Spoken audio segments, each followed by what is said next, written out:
Bafowethu kunconywa isenzo sikaMthandeni SK laphana-ke ehambele-ke umcimbi womlandeli-ke laphana-ke sikhuluma-ke ngoSnow White-ke okungumaZulu odume kakhulu-ke ey'nkundleni zokuxhumana. Le ntombazane-ke elibhinca-ke iphinde-ke idabuke laphana-ke endaweni-ke yasoLundu. UMthandeni-ke SK-ke uhambele lo mcimbi isimo sezulu besingesihle neze-ke laphana-ke belikade lidliva kakhulu kodwa-ke bayidela inyumbazana-ke laphana-ke bahamba bayosingatha-ke umcimbi kaSnow White-ke maZulu-ke laphana-ke.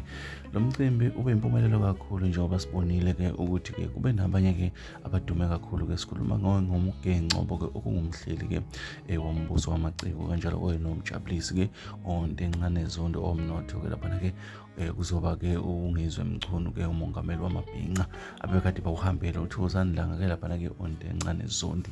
Bonke laba bebehambele lo mcimbi noma isimo besingavumi-ke esemvula kodwa-ke bahambile bayoseka intokazi kodwa-ke esematheni kakhulu-ke ukuthi uMthandeni-ke azidele ahambe-ke khona-ke laphana-ke yize noma isimo semvula sinjalo ayoseka umlandeli-ke wakhe-ke laphana-ke uSnow Zulu-ke laphana-ke odume kakhulu ko-TikTok. Abantu abaningi-ke bayishayela ihlombe le nto baphinde bayincoma kakhulu-ke ukuthi-ke uMthandeni-ke umseke ngokweqiniso umaZulu njengoba sazi-ke ukuthi-ke labalandeli bayamseka naye kakhulu-ke uMthandeni-ke SK. Bafowethu thina sisiqiniseko esemitha sekuthatha sikubeke njengoba kunjalo-ke asidibane kwezinye.